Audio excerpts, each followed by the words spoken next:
সিংহলগ্ন ও সিংহ রাশির মে 2024 কেমন কাটবে মাসিক রাশিফলের video true scientific astrology YouTube চ্যানেলে আমি প্রত্যেককে ওয়েলকাম জানাচ্ছি। স্ক্রিনের ওপর যে দুটো হরোস্কোপ দেখতে পাচ্ছেন, বাঁ দিকেরটা হচ্ছে 1 থেকে 15 পর্যন্ত আপনাদের রাশি সাপেক্ষে গ্রহদের অবস্থান, এবং ডান দিকেরটা রাইট সাইডেরটা 16 থেকে 31 পর্যন্ত আপনাদের রাশি সাপেক্ষে গ্রহদের অবস্থান।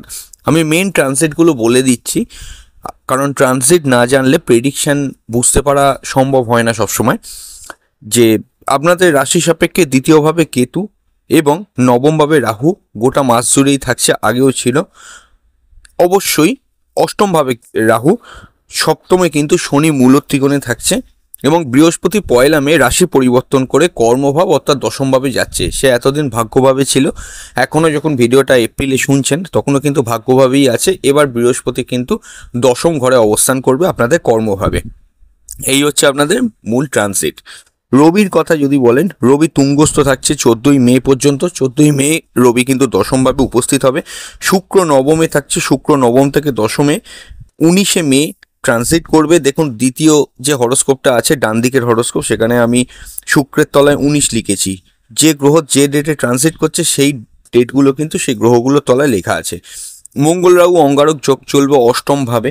মঙ্গল আপনাদের চতুর্থপতি ও নবমপতি, এবং এছাড়াও আমি দেখছি বুধ কিন্তু 10ই মে রাশি পরিবর্তন করে অষ্টম থেকে নবমভাবে অবস্থান করবে 10ই মে, এবং বুধ মাসের শেষ দিন 31শে মে কিন্তু ট্রানজিট করে দশম এসে উপস্থিত হবে। এই হচ্ছে গোটা মাসে গ্রহদের প্যাটার্ন বা ট্রানজিট। এখানে আমি চাকরি, ব্যবসা, পড়াশোনা, প্রেম, বিবাহ, অর্থনৈতিক অবস্থা, শরীর স্বাস্থ্য সমস্ত ব্যাপারগুলো নিয়ে কিন্তু আমি আলোচনা করব। মন দিয়ে শুনুন। চাকরির ক্ষেত্রে আমি যেটা দেখছি, সিংহ লগ্ন বা সিংহ রাশির ক্ষেত্রে, আচ্ছা তার আগে বলে দেবো ভিডিওটা সিংহ লগ্ন ধরে দেখবেন, লগ্ন না জানলে রাশি ধরে দেখতে পারেন। আমার অ্যাডভাইস অন্যান্য ভিডিওর মতোই এখানেও থাকবে, যে সিংহ লগ্ন ধরে দেখার চেষ্টা করবেন। বৃহস্পতি এই 1 মে যে দশমভাবে এসে উপস্থিত হবে, এটা কিন্তু একটা কর্মের ক্ষেত্রে ম্যাসিভ চেঞ্জ আনতে চলেছে। দেখুন, কর্মজীবন 2024-এর ভিডিওটা আমাদের চ্যানেলে যারা শুনেছিলেন তারা মোটামুটি প্রত্যেকেই কম বেশি কিন্তু জানেন যে কর্মভাবে 1 মের পর থেকে কিন্তু কিছু পরিবর্তন আসছে। এইবার বৃহস্পতি যে রাশি পরিবর্তন করবে, এই জায়গায় আমি মনে করি কর্মের ক্ষেত্রে যাবতীয় সমস্যা কিন্তু সিংহ লগ্নের মিটতে চলেছে। নতুন কর্মপ্রাপ্তি, নতুন কাজ পাওয়া, এই সমস্ত ঘটনাগুলো কিন্তু ঘটতে শুরু করবে। অর্থাৎ কি, আমি যেটা মনে করি সিংহ লগ্নের জন্য বিশেষ করে কাজের ক্ষেত্রে ট্রাভেল সরে গিয়ে বা অসুবিধে সরে গিয়ে পজিটিভিটি ফিরে আসা, এই ঘটনাগুলো কিন্তু ঘটবে। দেখুন, কর্মের ক্ষেত্রে এই মুহূর্তেও যে আপনারা খুব খারাপ একটা পজিশনে আছেন সেটা ঠিক বলা যায় না, কারণ এপ্রিল মাসটায় শুক্র যেমন তুঙ্গস্থ আছে রাহুযুক্ত হয়ে, তাই জন্য আমি মনে করি কাজের জায়গা এক অর্থে বলতে গেলে কিন্তু ভালো। কিন্তু বৃহস্পতির যে অবস্থান 1 মে থেকে কর্মভাবে আসবে, এক্ষেত্রে কর্মের ক্ষেত্রে চেঞ্জেস আসতে পারে। যেমন কেউ চাকরি পরিবর্তন করবেন বলে মনে করছেন, বহুদিন ধরে এক জায়গায় চাকরি করছেন, ঠিক করতে ভালো লাগছে না, জব খুঁজছিলেন, ঠিকমতো জব পাচ্ছিলেন না, তারা এবার চাকরি পাবেন বা জব পাবেন। বা কেউ আপগ্রেডেশন করতে চাইছেন নিজের কেরিয়ারে, সেটা হচ্ছিল না, সেটা এবার হতে পারে।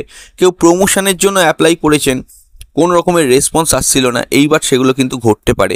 এই ঘটনাগুলো ভীষণ মাত্রায় কিন্তু প্রভাব দেবে সিংহ লগ্ন বা সিংহ রাশির মানুষদের মধ্যে বা জাতক জাতিকাদের মধ্যে। এছাড়াও যারা বিদেশে পড়াশোনা করছেন, চাকরি করবেন, তাদের জন্য কিন্তু ভালো।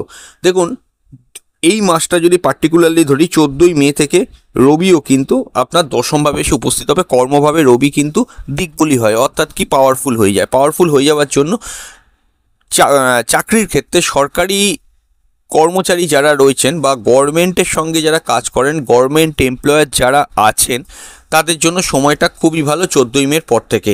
সরকারি চাকরিরত ব্যক্তিদের জন্য আমি বলবো আপনারা চেষ্টা করবেন ইম্পর্টেন্ট পদক্ষেপগুলো 14ই মের পরে নেওয়ার। অর্থাৎ মাসের যে দ্বিতীয় পক্ষ বা দ্বিতীয় পার্টটা পড়ে থাকবে, সেকেন্ড হাফ বা সেকেন্ড পার্ট যেটা পড়ে থাকবে 16 থেকে 31, ওই টাইমটা আপনাদের জন্য ভালো। তার আগেও ভালো, তার আগেও যে খুব খারাপ তা না, কিন্তু তারপরেও সময় কিন্তু ভালো থাকছে। এছাড়াও অন্যান্য দিকের কথা দেখতে গেলে কর্মের ক্ষেত্রে ম্যানেজমেন্ট ডিপার্টমেন্টে যারা চাকরি করছেন, যারা অ্যাডমিন ডিপার্টমেন্টে চাকরি করছেন, তাদের জন্য কিন্তু পরিস্থিতিটা কিন্তু আপনার অনুকূলেই থাকবে। শুক্র যদিও দেখতে গেলে নবমভাবে অবস্থান করছে, দশমপতি নবমে, এটা একদিক থেকে কিন্তু ভালো। কর্মপতি ভাগ্যস্থানে থাকার জন্য ভাগ্যের সহায়তা কর্মক্ষেত্রে কিন্তু পাবেন।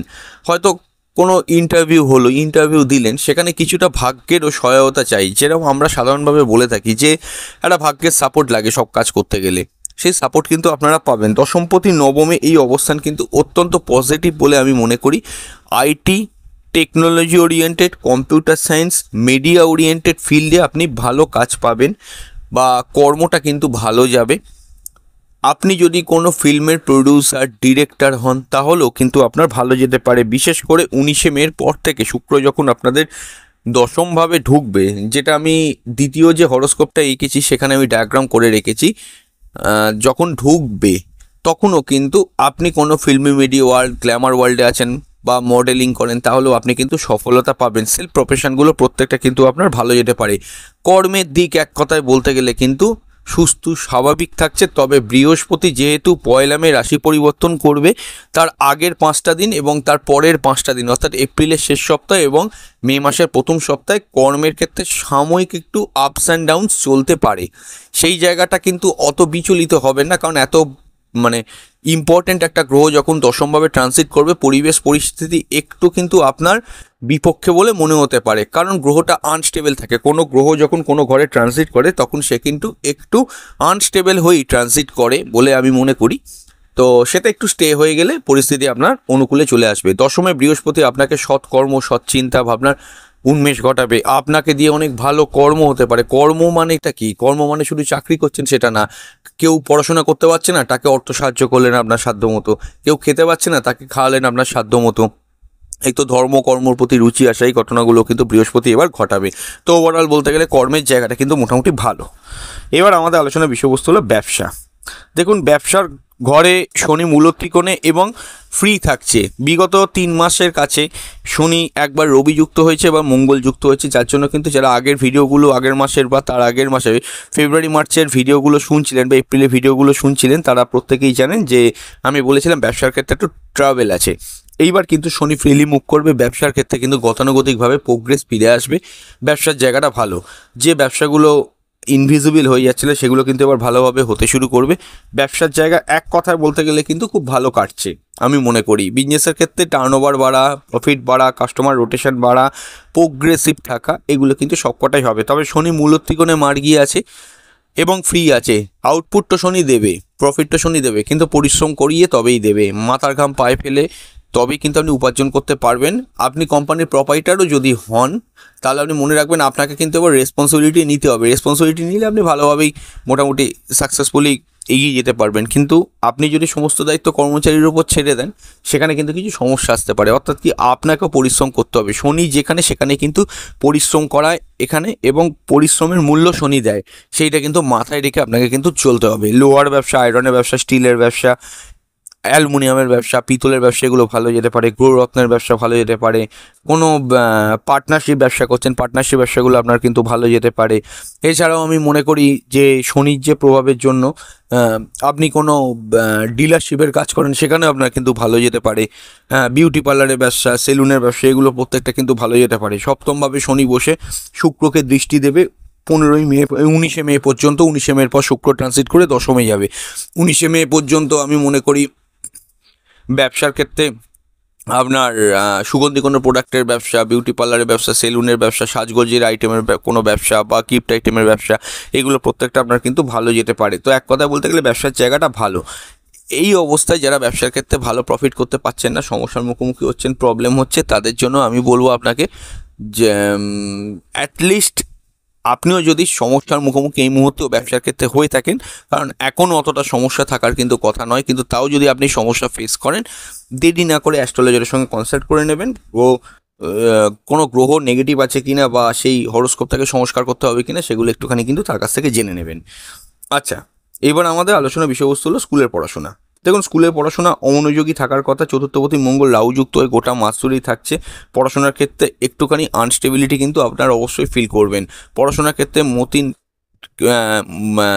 মতি ঠিকমতো না থাকা এবং অবশ্যই কিন্তু অমনোযোগী হওয়া, পড়ছেন ঠিক মনে না থাকা, এই ঘটনাগুলো কিছুটা হলেও সারা মাস জুড়েই কম বেশি করে প্রভাব ফেলবে। মনোযোগী হতে হবে। ধীর স্থিরভাবে থাকতে হবে, এই জায়গাগুলো একটা ফ্যাক্টর। মঙ্গল রাহুযুক্ত হয়ে আছে, মায়ের দিকটাও কিন্তু এই মাসে সিংহ লগ্নের খুব একটা ভালো থাকবে না। মায়ের শরীর স্বাস্থ্য নিয়ে কিছু সমস্যা, তার কেরিয়ার নিয়ে সমস্যা এবং তার প্রভাব আপনার ওপরেও এসে পড়া, এই ঘটনাগুলো কিছুটা কিন্তু ঘটতে পারে। মে মাস গোটাটাই ধরুন এইরকমই আপনার চলবে, মায়ের ক্ষেত্রে একটু স্ট্রাগল হতে পারে। আচ্ছা, মায়ের শরীর স্বাস্থ্য যদি খুব বেশি কিছু খারাপ থাকে তাহলে সেটা কার্পণ্য করবেন না, তৎক্ষণাৎ ডাক্তারের পরামর্শ নিন, প্রয়োজনে অ্যাস্ট্রোলজারেরও পরামর্শ নিতে পারেন। গৃহ সংক্রান্ত জায়গায় কোনো সমস্যা থাকলে সে সমস্যা কিন্তু কিছুটা বাড়তে পারে। মঙ্গল ভূ সম্পত্তির কারক গ্রহ, আপনার সম্পত্তি জমিজমা প্রপার্টি নিয়ে যদি কোনো সমস্যা হয়ে থাকে সেই সমস্যাগুলো কিছুটা কিন্তু ইনক্রিজ হতে পারে। রাহুযুক্ত হয়ে থাকার জন্য হঠকারী সিদ্ধান্ত নেবেন না, সেটা শুধু মাথায় রাখুন। ইম্পর্টেন্ট গেজেটস কেনার জায়গায় একটু সংবরণ করে থাকতে পারলে আমার মতে কিন্তু সেটা ভালো। পরের মাসে আপনি কিনতে পারেন, সেখানে অত সমস্যা কিন্তু আপনার থাকবে না। তো এই মাসটা একটু কেয়ারফুল আপনাকে কিন্তু থাকতে হবে, মে মাসটা। এবার আমাদের আলোচনার বিষয়বস্তু হলো কলেজ লেভেল এডুকেশন। দেখুন, কলেজ লেভেল এডুকেশনের অধিপতি গ্রহ বৃহস্পতি, সে কিন্তু যাচ্ছে দশমে, অর্থাৎ চাকরিমুখী পড়াশোনাগুলো কিন্তু এবার ভালো হবে। যে কোর্স করলে আপনি চাকরি পাবেন সেই কোর্সগুলো এবার আপনি কিন্তু শুরু করতে পারেন। বৃহস্পতি এতদিন নবমে ছিল, ভালো জায়গাতেই ছিল, এবার দশমে যাচ্ছে, টিচিং প্রফেশনগুলো ভালো হবে। এবং অবশ্যই পড়াশোনার ক্ষেত্রে আমি বলবো, যারা বিএড এমএড পড়ছেন, মানে এডুকেশান নিয়ে পড়াশোনা করছেন, এডুকেশান রিলেটেড পড়াশোনা করছেন, তাদের জন্য কিন্তু ভালো। আর্টস ডিপার্টমেন্টে পড়াশোনা ভালো যেতে পারে, শুধু আর্টস বলে নয়, সায়েন্স এবং কমার্সও কিন্তু এখানে পিছিয়ে থাকবে না, তাদেরও কিন্তু ভালো। তবে একটা জিনিস আমি বলবো, পঞ্চমপতি কেরিয়ারের অধিপতি গ্রহ কর্মভাব, অর্থাৎ দশম ঘর, কর্মের ঘরে ঢুকছে। আমি আবারও এক কথা রিপিট করছি, যে কোর্স করলে আপনাদের চাকরির উন্নতি হতে পারে, চাকরি পেতে পারেন, চাকরি খোঁজার ক্ষেত্রে সুবিধে হবে, সেরকম কোর্সে আপনার কিন্তু এবার অ্যাডমিশন করতে পারেন। এটা অ্যাডমিশনের জন্য বলছি। দেখুন, অনেক কোর্সই থাকে শখে করে, অনেক কোর্সই থাকে ইচ্ছে হলো করে, কিন্তু এক্ষেত্রে আপনি হয়তো দেখতে পাইছিলেন যে আপনার যদি হয়তো এই কোর্সটা করা থাকতো তাহলে আপনি হয়তো চাকরি ভালোভাবে পেতে পারতেন। ধরুন, যাওয়া করা থাকলে আপনি এই কোম্পানিতে চাকরি পেয়ে যেতেন, এরকম যে ব্যাপারটা, যারা আইটি ইঞ্জিনিয়ার, হ্যাঁ, তো তাদের উদ্দেশ্যে বলছি, ধরুন এক্সাম্পল দিয়ে, যে তা এবার আপনি যাওয়ার ওপর কোনো কোর্স করে নিলেন, কোনো সান সার্টিফিকেশান করে নিলেন, হ্যাঁ, এইরকম কিন্তু হতে পারে, কোনো গ্লোবাল সার্টিফিকেশান করা। এবং শুধু সায়েন্স ডিপার্টমেন্টে আমি কেন এটা বলতে যাব, এটা আর্টস ডিপার্টমেন্টও বিএড এমএডে ভর্তি হতে পারেন, হ্যাঁ, কমার্সের ক্ষেত্রে চার্টার অ্যাকাউন্টেন্ট নিয়ে পড়াশোনা শুরু করা, ইফে নিয়ে পড়াশোনা শুরু করা, অর্থাৎ যে কোর্সগুলো কেরিয়ার ওরিয়েন্টেড, সেই কেরিয়ার ওরিয়েন্টেড কোর্সগুলো এবার কিন্তু আপনার হতে পারে। অলরেডি যারা পঠনরত রয়েছেন, যারা পড়ছেন, তাদের জন্য সময় কিন্তু ভালো, এক কথায় খারাপ নয়, মার্কস ভালোভাবেই পাবেন, পড়াশোনার ক্ষেত্রে ঠিক থাকা, পড়াশোনার ক্ষেত্রে একটা গতানুগতিক গ্রোথ বাড়ে, এগুলো প্রত্যেকটা ঘটনা কিন্তু ধীরে ধীরে ঘটতে পারে। এই জায়গাগুলো আমার হরোস্কোপের মধ্যে ভালো বলে মনে হয়েছে। তো যাই হোক, কর্মের জায়গাতে এক কথায় যেমন ভালো, তেমনি উচ্চশিক্ষার ক্ষেত্রেও কিন্তু সময়টা ভালো। এবার আমাদের আলোচনার বিষয়বস্তু হলো প্রেম সম্পর্ক, রিলেশনশিপ। দেখুন, প্রেমের ক্ষেত্রে সহজ ভাষায় বলতে গেলে বৃহস্পতি দশমে যাচ্ছে, পঞ্চমপতি গ্রহ নবম থেকে দশমে যাচ্ছে, কিছুটা আনস্টেবিলিটি প্রেমের ক্ষেত্রে কিন্তু প্রথম দিকটা থাকবে, এপ্রিলের শেষ সপ্তাহ এবং মে মাসের প্রথম সপ্তাহ। এই জায়গাটা আনস্টেবিলিটিটা কাটিয়ে উঠলে আপনারা প্রেমের ক্ষেত্রে একটা জায়গায় আসতে পারবেন। একটা জিনিস লক্ষ্য করে দেখবেন যে বৃহস্পতির দৃষ্টি এতদিন আপনার পঞ্চমভাবে পড়ছিল, প্রেমের জায়গাটা কিন্তু একটুখানি থিতু হয়েছিল, পরিস্থিতি কিন্তু স্বাভাবিক ছিল, কিন্তু আকস্মিকভাবে বৃহস্পতির এই ট্রানজিট কিছুটা কিন্তু প্রেমের ক্ষেত্রে সাময়িক চাপ বাড়াতে পারে। হয়তো দেখতে পাচ্ছেন কি চলতি প্রেমগুলোর মধ্যে আগের মতো বন্ডিং হচ্ছে না, হয়তো দেখতে পাচ্ছেন কি চলতি প্রেমের মধ্যে কোনো সমস্যা দেখা দিচ্ছে, হয়তো দেখতে পাচ্ছেন কি চলতি প্রেমের মধ্যে মনে হচ্ছে আপনার যেন দুজনের থেকে দূরে সরে যাচ্ছেন, কিন্তু ব্যাপারটা একেবারেই তা নয়। একটু সময় দেবেন, সময় দিলে পরিস্থিতি কিন্তু ক্লিয়ার হবে, তাহলে কিন্তু আপনি ক্লিয়ারলি বুঝতে পারবেন তো কী হচ্ছে। খুব সমস্যা থাকলে অ্যাস্ট্রোলজারের সঙ্গে আপনি কনসাল্ট করে নেবেন। অন্যান্য বিষয়ের কথা বলতে গেলে নতুন প্রেমের ক্ষেত্রে সারা মাস জুড়েই কানেকশান থাকবে, খুব একটা খারাপ নয়, এই জায়গাটা আমরা দেখতে পাচ্ছি। এবং রোম্যান্টিসিজম বাড়া বা স্থায়িত্ব বাড়া প্রেমের ক্ষেত্রে এগুলো মোটামুটি কিন্তু আপনার থাকবে। তো এবার আমাদের আলোচনার বিষয়বস্তু হলো বিবাহ। দেখুন, বিবাহের ক্ষেত্রে প্রথমেই দাম্পত্য সুখটা বলে দিই। রবিযুক্ত শনি এবং মঙ্গলযুক্ত শনি কোনোটাই কিন্তু এই মাসে থাকছে না, শনি মূলত ত্রিকোণে, কিছুটা হলেও কিন্তু স্থিতি ফিরে আসা, এই ঘটনাগুলো দেখতে পারি। দাম্পত্য সুখ হালকা হলেও কিন্তু গত 3-3.5 মাসের থেকে এই মাসটা কিন্তু ভালো যাবে। নতুন বিবাহের ক্ষেত্রে কানেকশান থাকবে, প্রেমজ বিবাহের ক্ষেত্রে হরোস্কোপ কিন্তু কানেকশান দেবে, এই জায়গাগুলো আমরা কিন্তু দেখতে পাচ্ছি। বহুদিন ধরে প্রেম করছেন, বিবাহের জন্য এগোতে চাইলে আপনি এগিয়ে যেতে পারেন, এই জায়গাগুলো আমরা হরোস্কোপের মধ্যে খুবই ভালো দেখতে পাচ্ছি। এবং আকস্মিক কাউকে ভালো লেগে গিয়ে সেখান থেকে রিলেশনশিপ, সেটাও কিন্তু ঘটতে পারে। তো বিবাহের জায়গাও এক কথায় বলতে গেলে ভালো। পার্টনারের হেলথ ইস্যু কিছু বিগত 3-3.5 মাসে চললে সেটাও যেমন রিকভার হবে এটা আমি মনে করি, বা তার জন্য আপনার কোনো উন্নতি, আপনার জন্য তার কোনো উন্নতি, এই ঘটনাগুলো আমরা কিন্তু দেখতে পাবো। ব্যবসার জায়গাটাও যেমন মোটামুটি ভালো, বিবাহের ক্ষেত্রেও মোটামুটি কিন্তু ভালো। তবে হ্যাঁ, একটানা শনি যেহেতু রোম্যান্সটাকে প্রোভাইড করে না, হয়তো 7 দিনের মধ্যে আপনার 7 দিন ভালো গেল না, 3 দিন ভালো গেল, 4 দিন একটু অ্যাভারেজ গেল, এই ঘটনাগুলো একটু কিন্তু আপনাকে অ্যাডজাস্ট করতে হবে। অন্যান্য বিষয়ের কথা বলতে গেলে আমি এক্সট্রা যে জায়গাগুলো এবার আমি বলবো সেটা বলে দিই। 10মে রবি থাকছে 14ই মের পর থেকে। কাজের ক্ষেত্রে আপনার অফিসিয়াল যে বস আছেন, আপনি তো কারোর আন্ডারে দেখুন এখানে চাকরি করেন, তার সঙ্গে ঝগড়া বিবাদ ঝামেলার মধ্যে জড়াবেন না, এটা একটা মনে রাখবেন। 14ই মের পর থেকে মাথা ঠান্ডা করে সিদ্ধান্ত নেবেন, রেগে যাবেন না, সেটা খেয়াল রাখুন। এই জায়গাগুলো আমি বলছি। এবং আপনাদের রাজ্যকারক গ্রহ মঙ্গল অবশ্যই কিন্তু রাহুযুক্ত হয়ে আছে। পিতার দিকটা কিন্তু একটু অ্যাভারেজ দেখাচ্ছে, পিতার উন্নতির ক্ষেত্রে একটু বাধা থাকতে পারে।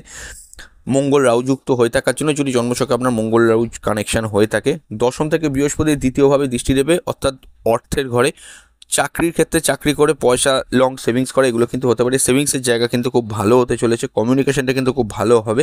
শুক্রের দৃষ্টি তৃতীয়ভাবে পড়ার জন্য একটু লেজি হতে পারেন, সেটা একটু খেয়াল রাখবেন। কম্পিটিশন ওরিয়েন্টেড কাজে সাফল্য পাবেন, শনি যেহেতু ফ্রি হয়ে যাচ্ছে। প্রতিযোগিতামূলক কাজকর্মগুলোতে সাফল্য, আপনি স্পোর্টসম্যান বা খেলোয়াড় বা কোনো ক্রীড়া জগতে যুক্ত থাকলে সেখানেও আপনি সাকসেস পেতে পারেন। তো এই জায়গাগুলো আমরা ভালো দেখতে পাচ্ছি। তো শেষ করছি আজকের রাশিফল, খুব তাড়াতাড়ি ফিরে আসবো নতুন এক ভিডিও নিয়ে। নমস্কার।